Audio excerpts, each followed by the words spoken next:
Tombstone finally started. That's something I've been very excited for quite some time.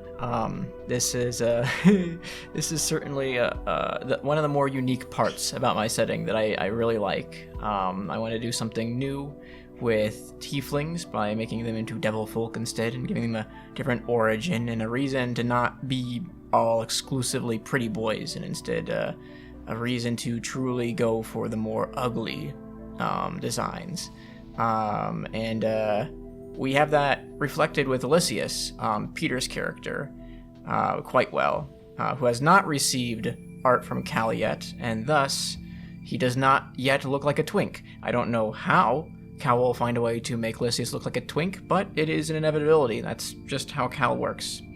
Cal is actually another one of the players. He's playing Algernon, or Algie for short. She's a little mousefolk girl who has wild magic problems, and that's another thing I'm really excited for, is having a wild magic sorcerer in the party. It's not something I've had to deal with yet so far, and it's something I'm looking forward to. And then Nathan, or username Sketchbeard, is playing Yados, which is our other devil folk, and he is a bard and a little bit of a rebel.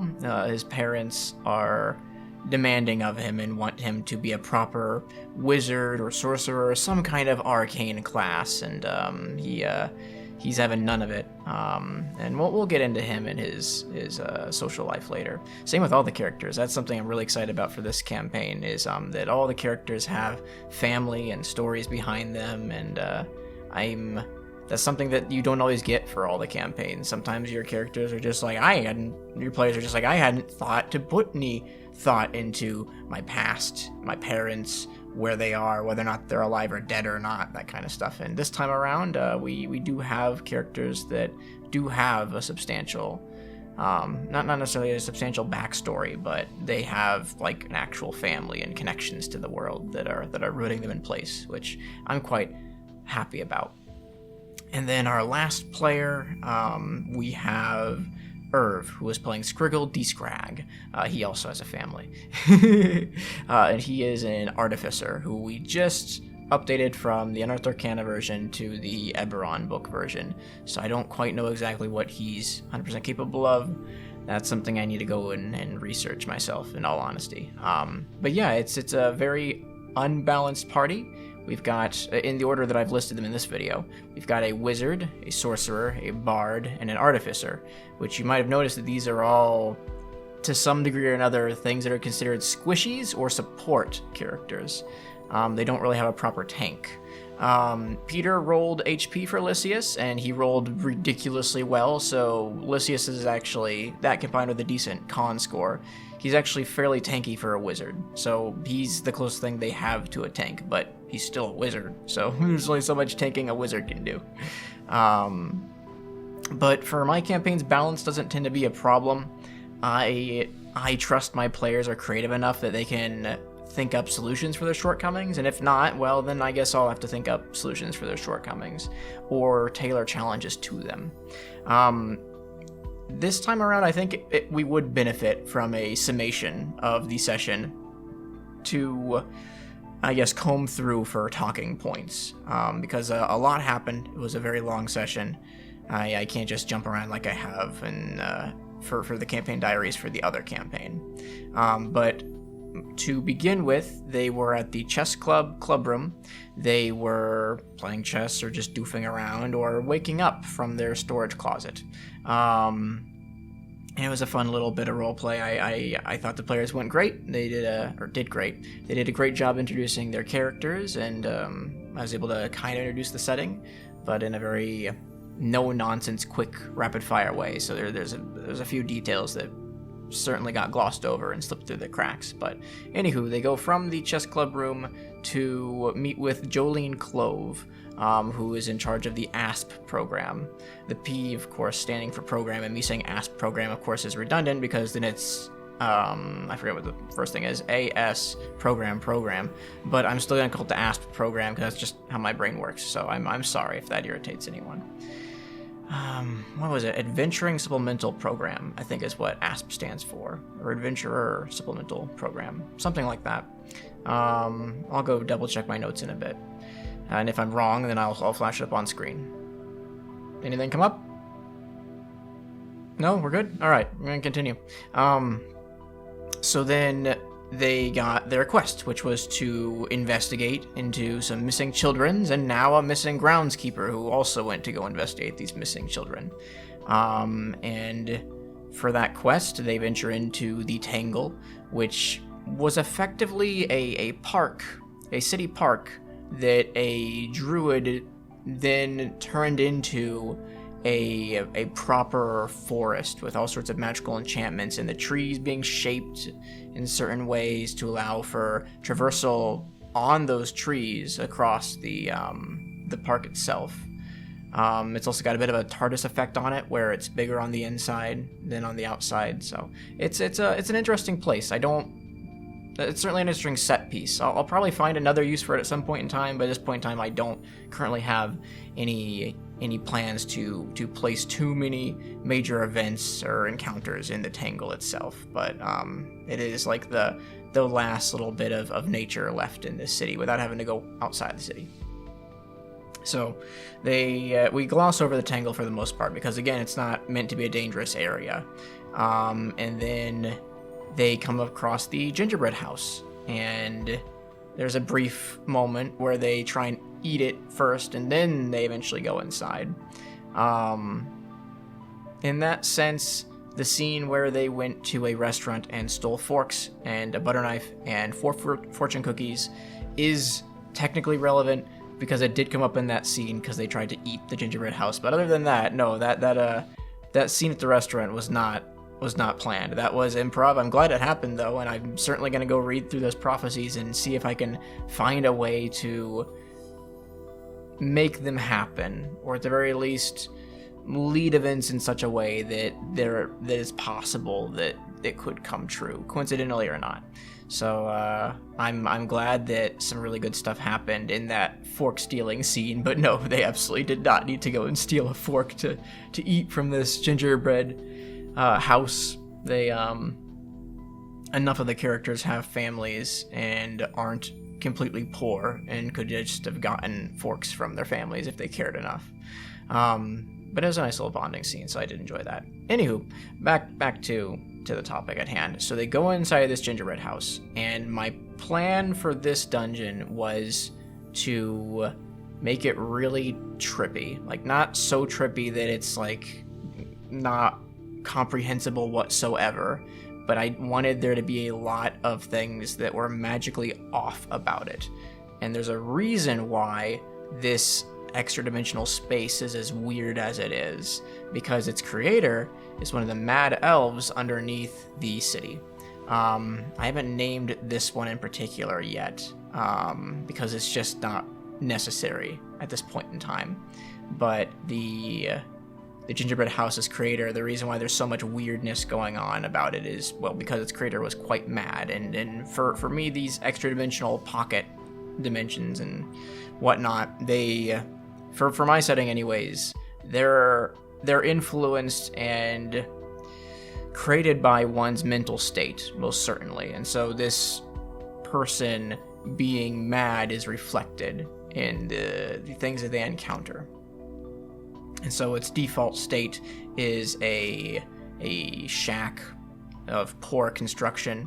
If you peer through the cracks in the shack, you see a great star space, but if you try and look at any of those stars in particular, they will quickly blink out of existence, and there'll be more blinking in along your peripheral vision, such that you're aware of these stars, but you can't ever look at any individual star, and as you look around, you're effectively chasing these stars in and out of existence, depending on where your eyes track. So it was a very weird effect that I thought would be fun to describe, and I was right. It was a lot of fun to describe, and I think the players liked it. It certainly added flavor to the place. But then we have the first butler, who is this man who's where there should be flesh and humanoid appendages, it is just made of shadow, and a raven that he has that may or may not actually be a raven. That was not something I am planned to be a combat encounter. Post-session, Irv in particular has expressed a desire to kill the Shadow Man and his Raven, so I probably will have to go and stat them out now, but that was just something that I wanted to have happen, is that this gingerbread house was created to be effectively a base of sorts, a base away from home, but at the same time the madness kind of interfered with that a bit as well, and so some things aren't all like they seem. So like we've got the Ox Folk butlers, and we've got this Shadow Man and this Twisted Raven, that these are supposed to be staff for this house, created by the Mad Wizard down below. The Mad Wizard, their game plan was to get this construct up to the surface so that they could then gate into it and then walk out the door. But it doesn't work that way. The Arcane Wardens have set up enough what's the word for it? Sealing magics, I guess, that you can't just like tunnel through that way. But it was an experiment nonetheless, and even though it was a failure, it's still an experiment. And so this gingerbread house exists, and something else discovered that gingerbread house from a neighboring pocket dimension, perhaps of their own creation. I do creatures a little bit differently in this setting, so I'm going to use the term hag loosely. It's not a hag in the traditional lore sense that you are used to from like the Forgotten Realms and whatnot, but it is effectively my setting's equivalent of a hag. So this hag discovered this gingerbread house and discovered some of its properties, and hasn't like completely overhauled all of the what's the word for it? All of the quirks, all of the existing passages and chambers and puzzles of this madhouse, quite literally, but has certainly influenced it to make it more inviting, like by making it look like a gingerbread house, and by making the inside of the front door look warm and inviting, and by making it so that it is locked by these 4 spoons.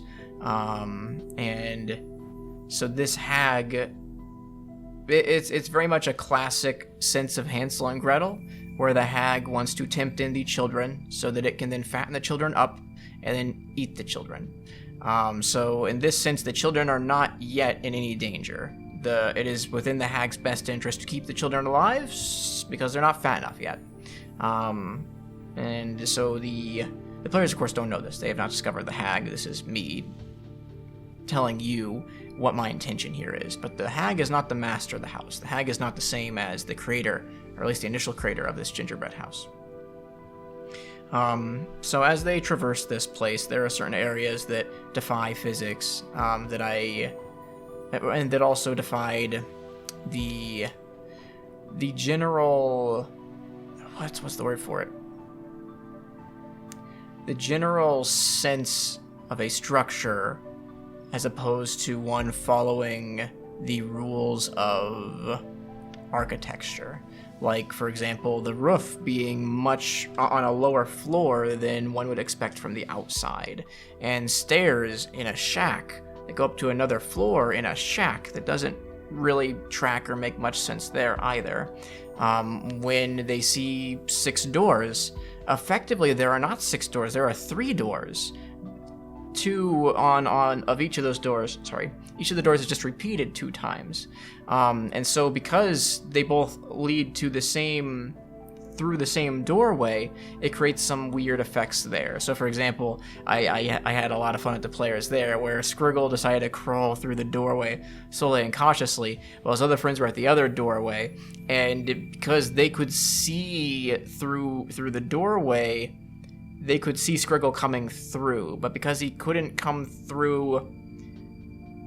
coming through in a way that they could see the outside of his body, where he came through the door, it effectively had to vivisect him, and they could see his insides as he crawled slowly through the door. That was a nice gross scene that I got to describe. There's there's a lot of things about this dungeon that I'm having a lot of fun with, and I certainly like my. I wouldn't call it horror. I'm not very good at running horror campaigns, I found, but at the very least, I enjoy my monstrosities and horrific descriptions. Unnerving would probably be the words I'd put in to describe a lot of the scenes in this dungeon. But anyways, I botched, I guess, a description of a room in which gravity functioned differently. Again, it was just another room that defied physics.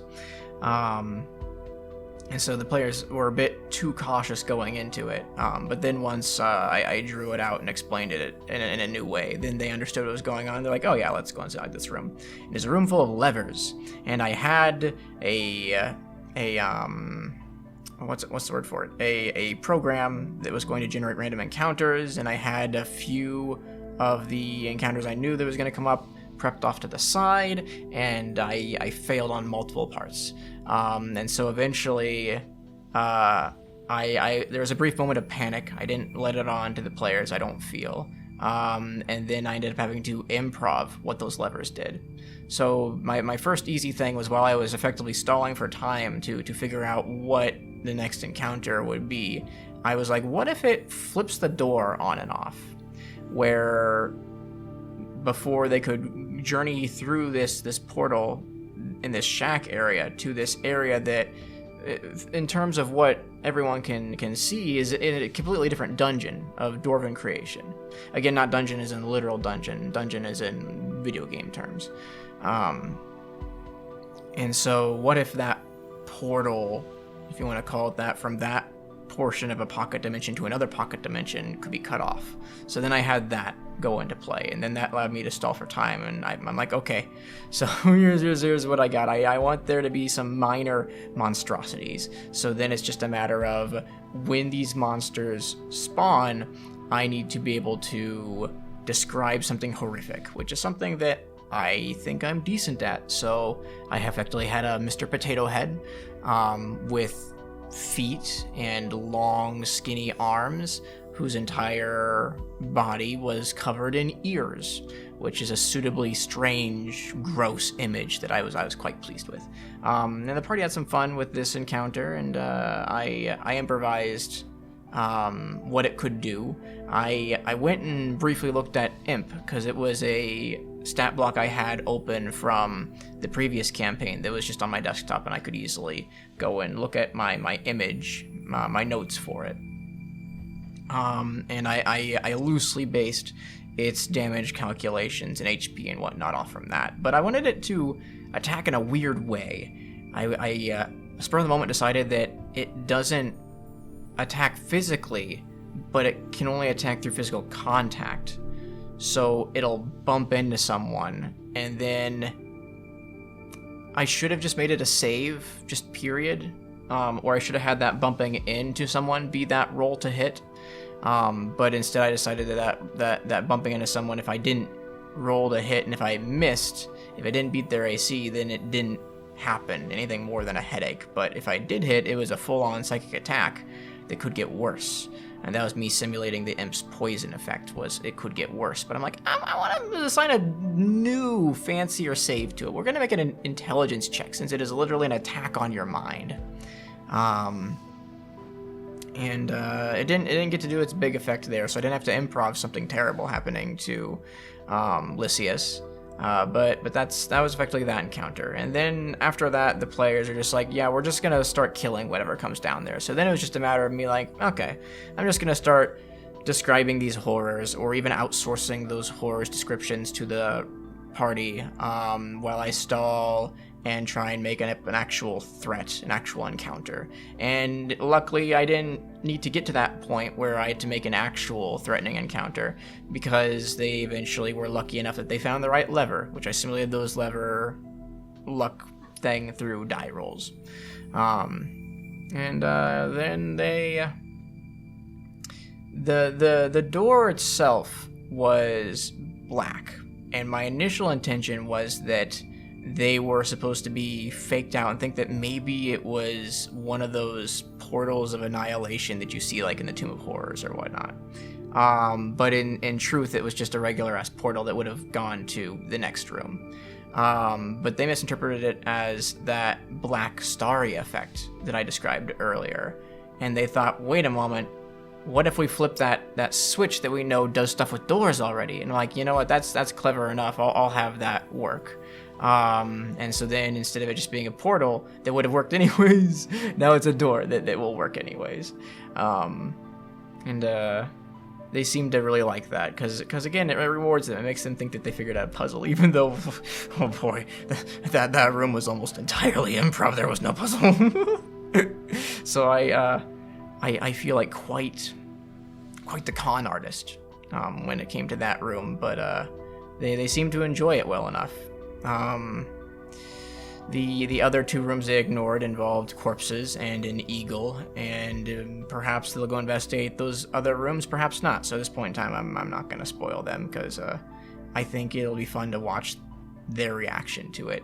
And I understand that, like, just because, well, my logic of spoiling and not spoiling stuff is weird. I'm sorry. There are certain things that I think would be more fun for the audience to go into blind, and then there are certain things in these campaign diaries that I will spoil the fuck out of because they are still very, very much determined by the player's decisions. And I think that just because you have those spoilers doesn't mean that you will inherently find the situations boring, that how the players interact with them will be interesting. For example, I spoiled that the villain is a hag who is Hansel and Greteling a bunch of children.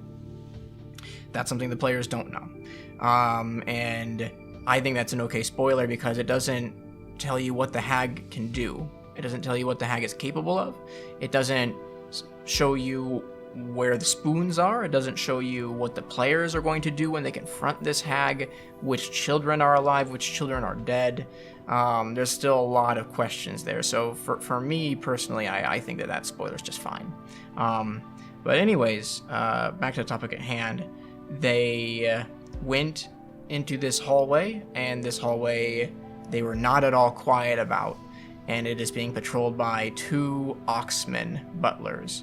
And they, unlike our shadowy friend, are aggressive. Our shadowy friend wants nothing more than to offer the players tea and biscuits, and the raven wants to be pet, wants attention, wants food. Very simple things that animals want. Wants blood as well, but we'll get to that later. But the Minotaurs, they are a lot more aggressive, and that they are here to be brutes and effectively guard this hallway, or series of hallways, really. Bit of a maze, bit of a labyrinth, but that was done unintentionally. And so the players fought these Minotaurs, and if I were to go into depth as to what happened in combat, we would be here for hours. So if you are curious about how combat went, I do recommend you go and watch the episode. There's a lot of bits and bobbles to it, a lot of turns and that it went through that I can't do justice in my summation. But the party did just fine. The only real threat of death was Elysius, and that was only because he was taunting one of the Minotaurs and he had low HP. If Yados had not gone over and cure wounded him to get him back up, the next turn would have been the Minotaur going over to him and stepping on his head to make sure he is dead. That is a mechanic that I do DM if I think that the enemy is suitably brutal enough, if it's something that would be in character for them, and if they are physically capable of doing so, it's something they will do, is they will just straight up make sure someone's dead so they can't just keep coming up with magical powers.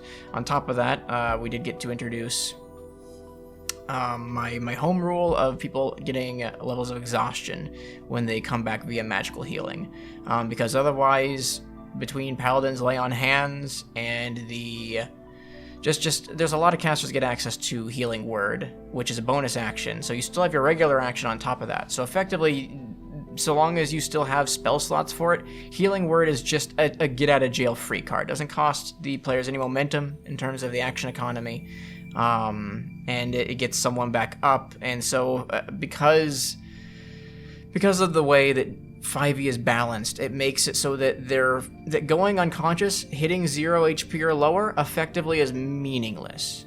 The players are not in any threat of dying or wiping or anything like that. No progress towards wiping them out has been made by them going to 0 HP under normal circumstances.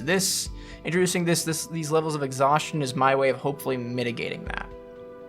And we'll see if it works. So far, I don't have any problems with it, and the players are like, yeah, that's reasonable. So, combat went well. They went and followed the trail of blood through another portal, which opened up to a grove of sorts, where they found that the Minotaur had been killed post entering this grove, and they caught a glimpse of Natalia, which is one of the missing children they've been sent to find. And that's where I cut the session. I think it went really well, honestly. Yes, I did do some prep work, and there certainly was some narration. I didn't mess up the narration too bad, in all honesty.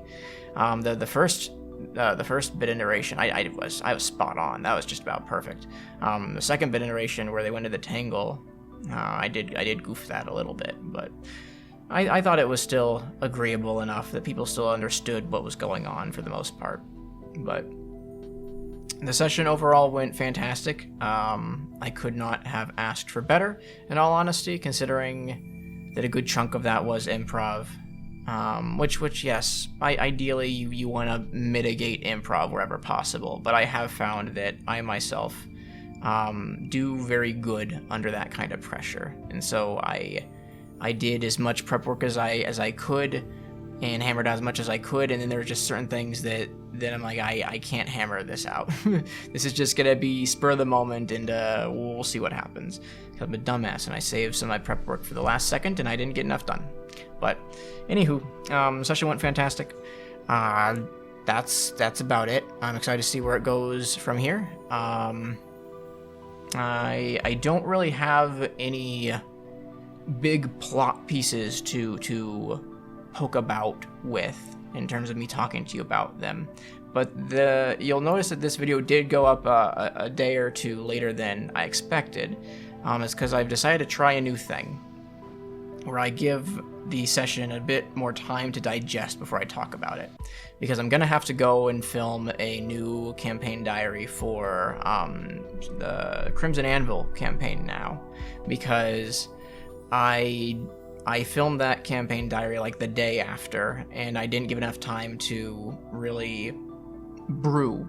And now I have a lot of other ideas that I very much want to share in a campaign diary that I don't want to tack on to next session's campaign diary, so I'm gonna have to do like a session 2.5 campaign diary. So I don't think I'm gonna say that campaign diaries are gonna consistently come out the day after anymore. I think I'm gonna give them enough time to cook, and so hopefully that's not too frustrating, me finally deciding on a schedule and then immediately doing away with the schedule, but that these campaign diaries won't be as tightly scheduled as originally anticipated. And hopefully that's something you guys can appreciate, because hopefully it'll mean that I'll have more things to touch on, more things of value to share. So yeah, I'll see you guys at that video, or back on my channel on Twitch over on Sunday for Stout Shadow, the Crimson Anvil campaign. So yeah, hopefully I'll see you at one of those places. Bye.